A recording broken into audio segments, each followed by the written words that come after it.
welcome to another Minutia Minute, and I'm your host, Beardo. I don't know if anybody else gets these comic shop news at their comic book shop. I was just kind of glancing through here, seeing what's coming up. I don't really go online to look, see what's coming up. I kind of like being surprised, but once in a while I kind of glance through these papers since they give them to me for free. Couldn't help but notice Mark Waid is doing a Rocketeer limited series. Is anybody else really excited for that? I am so excited, by the way. Alright, anyway. So, I know I'm a couple days late, got a lot of stuff going with Easter and whatnot, but it is time for my Wednesday comic book review. Got a little brown bag full of goodies. You know what one of them is already, O.M.A.C. number 8. But that wasn't all I got this week, so let's take a look. First of all, I wanted to try something a little bit different. And I was just kind of looking around on the shelves and I saw issue 1 of Danger Club, and I decided to pick it up mainly because I opened it up and you read sort of the inside cover and it tells you basically the premise is all of Earth's greatest heroes were called into space on some kind of to fight some kind of ultimate evil, and all the kid superheroes are left at home and the adults never come home. So it's all of these kids sort of stuck trying to figure out everything, how to run the world basically on their own. I thought that was kind of an interesting concept. And then on the first page it has this cool sort of splash page of sort of what's come before but done in kind of an old style. So that was kind of fun. I thought, that might be interesting. I didn't know anything about it, so I figured I'd give it a try. Overall, the book was pretty good. The artwork is kind of fun. It's kind of looks like Teen Titans, like the cartoon, but it's, higher quality in terms of, more depth and a lot more detailed. The story sort of kicks off right in the middle of things, so you don't really know what's going on, to the point where I was afraid I had missed something. Like, even though it was issue 1, I thought maybe it was like some kind of reboot or something, like I was supposed to know. There's a lot of fighting and a lot of characters thrown in, but it does a fairly good job of balancing it out. Basically, the premise of the book it's kind of like Lord of the Flies, only with superpowers, is kind of the way I think of it. So it's kind of a fun idea. There's so much sort of mayhem and brawling in the first issue. You don't get a lot of that subtext, but you can tell that it's there and they're going to build to something. So I think I might continue to pick this up, actually, just kind of see where it goes. It's one of those I'm kind of on the fence about it right now, just because I was a little lost reading it, just because of the way it's written. But sometimes, that can pay off. It can be fun. So I think I might pick up issue 2, see where this goes. Next up, I did get Daredevil issue 10.1. This is my first ever .1 issue, ever. I don't buy a lot of Marvel, so it's hard to forget .1s. First of all, the cover. As always, Daredevil has excellent covers. This one is fantastic. It reminds me of sort of like a Saul Bass, like 1960s, like the opening credits of Dr. No, kind of, especially with like the braille on there, like little dots. Pretty cool. And it's great because you get everything you need to know about Daredevil on this cover. You get that he's blind, and you get that he has the radar sense and how he can use his other heightened senses. It's all right here on the cover. Like, everything you need to know right there. That's pretty cool. When you open up the book, as always, it's a great read. It's interesting because I'm actually rereading the last Daredevil run, like the Marvel Knights run, and I actually just finished the infamous issue 32, in which Daredevil is outed as Matt Murdock. And it's interesting to see just the complete contrast, because this book, and the books, not just this one, but the earlier ones in the series, have really dealt with it, but they dealt with it with such levity, and it's so fun. It's sort of one of those, like, well, I'm trying to keep it a secret, but, it goes however it goes, and half the issues, you can see his Daredevil costume underneath his normal clothes, whereas this, it's all very dark and brooding, and it was very good for its time. I think this is a great arc, don't get me wrong, but it's fun to see how you can sort of take the same concept and just spin it in completely different ways. And I think it's no surprise that Daredevil, the new run, is up for, like, what is it, like 4, 5, 6 even Eisner Awards. I hope they win all of them. It's a fantastic book.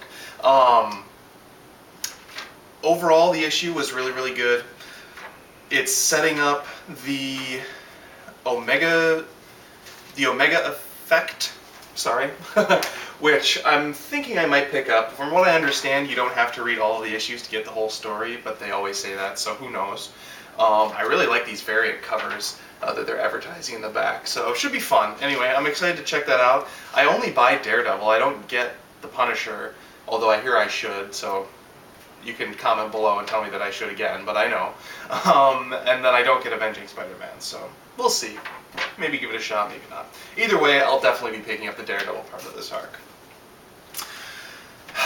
Next up, we've got O.M.A.C. issue 8, and it is finally, I shouldn't say finally, it's already over. This book overall, when I mentioned in my last review that I was really sad to see it go, I said I was a little bit torn with the issue, partly because it just kind of jumps into the middle of sort of what would be sort of the big epic battle at the end of this series. It has to jump in because they had to go on issue 8, but at the same time it was kind of abrupt, but at the same time, you know, I was kind of expecting it. But it's just got fantastic art, some fantastic fighting, some fantastic humor, and I think my favorite part in the entire issue is the part where something comes out of, we'll say, something comes out of Abraham Lincoln's nose. That was fun. Overall, though, it was a really, really great book. It's really sad to see it go. It lasted 8 issues, which is the same amount of issues that the original arc lasted, so what does that say? I don't know. It's sad, but it is definitely sad to see O.M.A.C. go, and I'm still looking to figure out what I'm going to pick up out of the next wave. I think I'm definitely going to check out Dial H for Hero, and I'll probably check out Earth 2.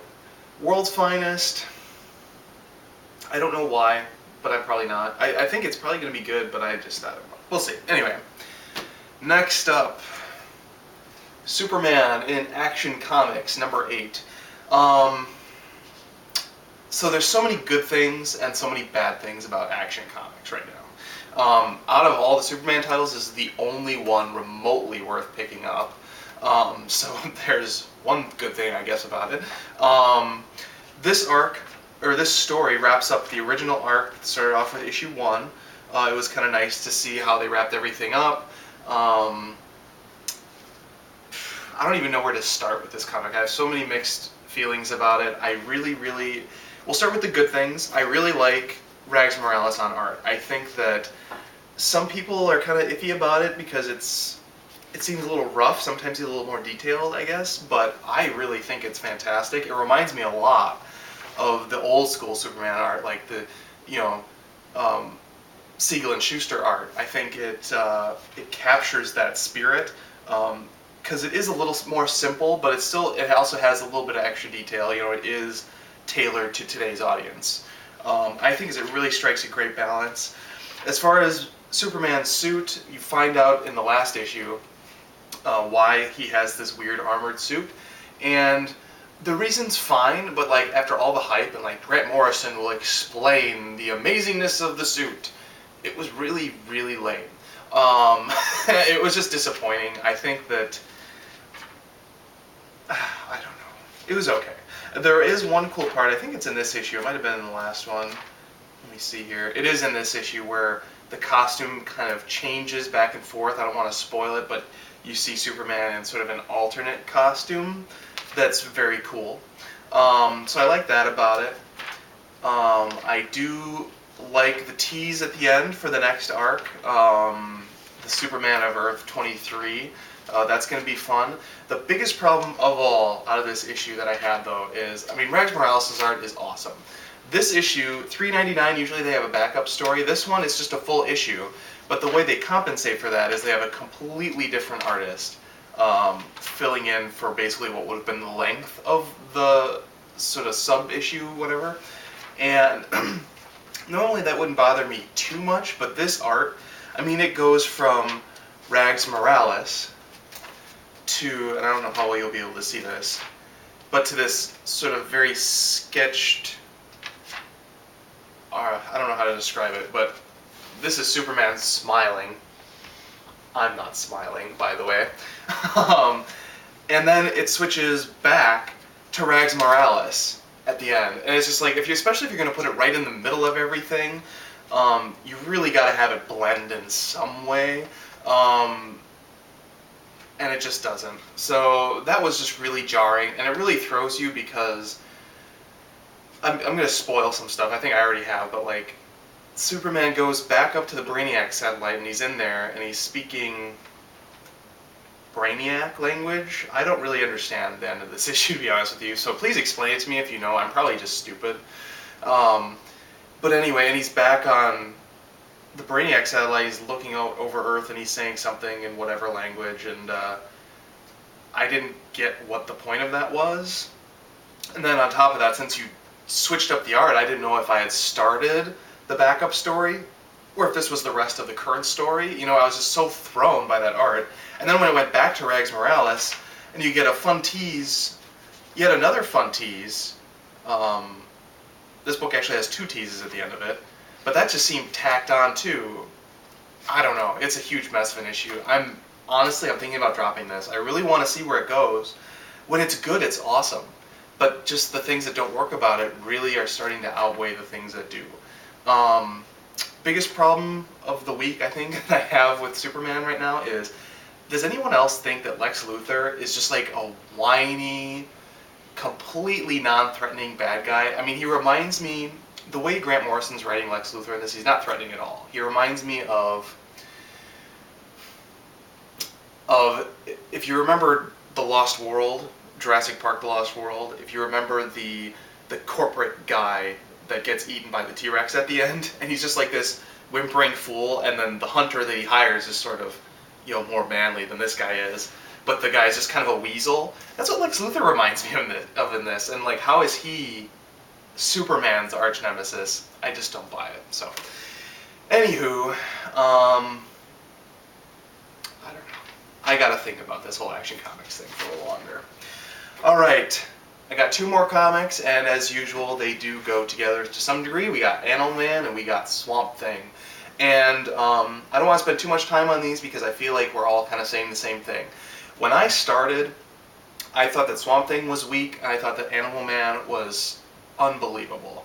Now, after issues 5 and 6, well no, 6 and 7, sorry, issues 6 and 7 of Animal Man, they completely let the steam out of Animal Man. Meanwhile, Scott Snyder has taken all the stuff he set up in the first few issues, and I mean, Swamp Thing is through the roof. This book is amazing. I love the design of Swamp Thing. The front cover, in my opinion, does not do it justice. I'm not going to show you what he looks like on the inside, but I'm just going to say that the wings are awesome. Fantastic. Story-wise with Swamp Thing, I mean, you know what's going to happen in this book if you read the last issue. It's not disappointing at all. I gotta say, like, the designs in both books of the rot and what the rot looks like and how it's manifested is just amazing. Like, it's really scary, it's really unsettling, and it's really different. Like, it's hard to get, you know, good monsters are like good aliens. You know, it's hard to find ones, you know, that don't all look the same and don't have their own kind of personality, and these, the design on the aliens are just amazing. And what happens to Abigail in this is just... Anyway, that's Swamp Thing. Now, Animal Man, after having 2 issues in which the steam was just completely let out of the story that was building, starts to pick back up again, but to some degree it feels like too little too late. I mean, everything's in here, and it's got a good tease at the end, but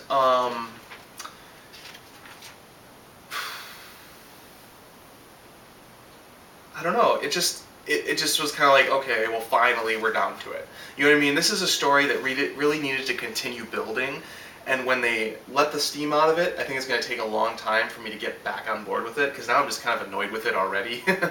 But that said, I mean, I feel like I'm being a little too hard on it, because this is a good issue. I do really miss Travel Foreman's art.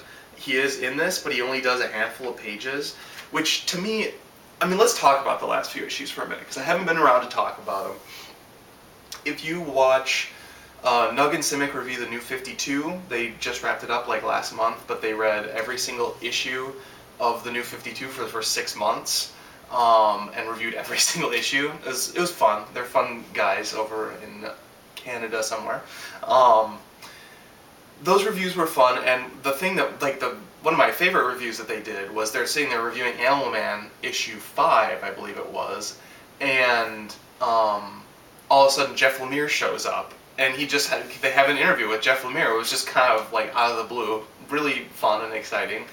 And Jeff Lemire talks about, well, issue 6 is going to be a little bit of a break, and it's going to give the regular artist, Travel Foreman, a chance to catch up. Which, I mean, almost all the new 52 titles have had that sort of break issue.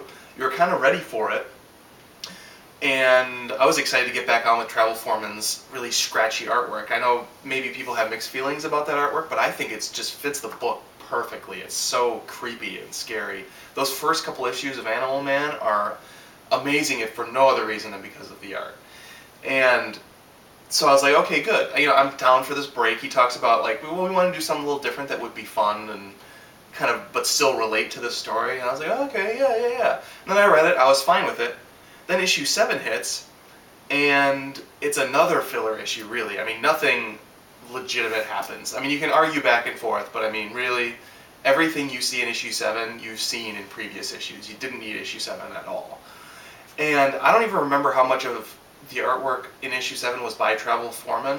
In this one, only 6 pages, so, like, what's the deal? Like, if he needed that break to catch up, why didn't he use it to catch up? Like, what was the point of having the break at all if Travel Foreman wasn't going to be back on art?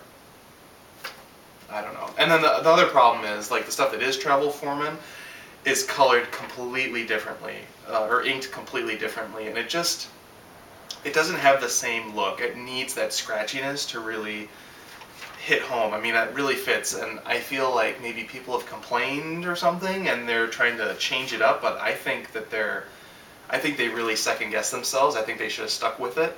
I think it would have been a lot better, art-wise. Oh boy, what else can I say about Animal Man? Overall, I mean, it really isn't a bad issue, and it is starting to build back up, so hopefully next month it's just going to knock it out of the park.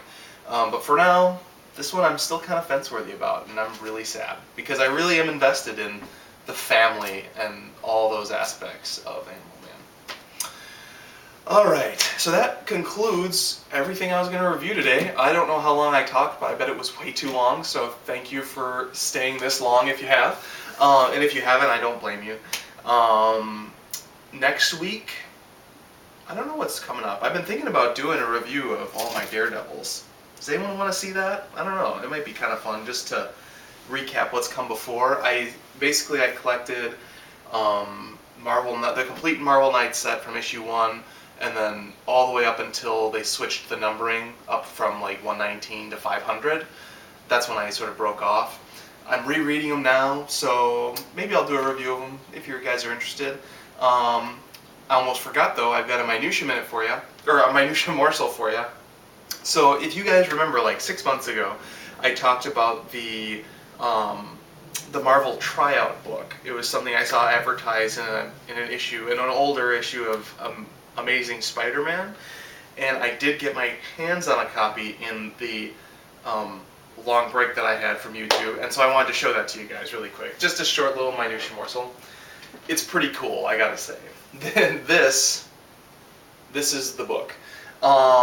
It is 11 by 17. It's on sort of heavy stock paper, and it's got everything you need to know to get started in comics in this enormous book. I don't know where I'm putting it. Like right now, I've just kind of got it stuck in a side next to a comic book box because no comic book box can hold the mighty official Marvel Comics trial book. It starts off with basically like an original story, and you get to read it for a little bit, and then it continues the story, but it's just inked, and so you can learn how to color it. I don't know if you can see this. I don't know how good of a job I'm doing holding this up here. And then as you continue on, you get a couple pages to color. Then you have some pages. I don't know if you'll be able to see this. There's blue. This is printed in blue, but there are some pages there for you to ink also.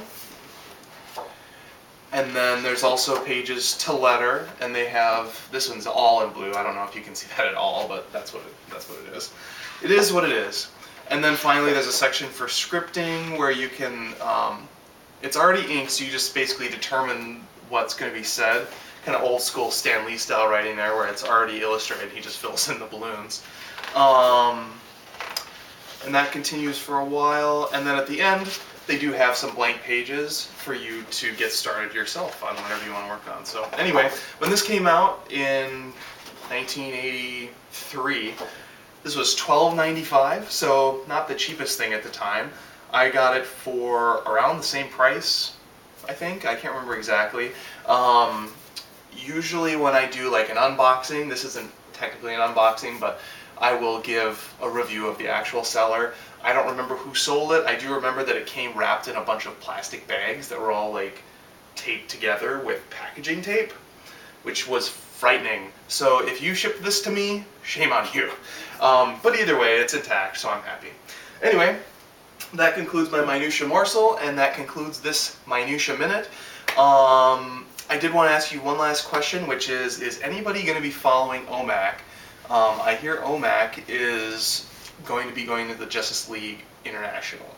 Is anybody excited for that? I am not, personally. I think for the people who like Booster Gold, I feel like the new Booster Gold is not that. And the people who don't like Booster Gold aren't going to like him anyway. So I feel like Booster Gold and the Justice League International isn't really for anyone right now. I did read the first couple issues. I mean, they were fine. They weren't worth picking up. So I don't think I'm going to pick up O.M.A.C in Justice League International. But I'm curious if any of you are, and I'd like you to convince me as to why I should, because I really want to keep reading O.M.A.C. Anyway, that's all I got, so thank you, and I'll have another review up for you very soon. If nothing else, it'll probably be a little bit because I am going on vacation next week, so my next Wednesday review will probably be the next 2 weeks of comics. But I will be back, and I'll try and have some kind of review up for you of something else before then, so that you have something to watch. So anyway, thank you everyone, and I will see you soon.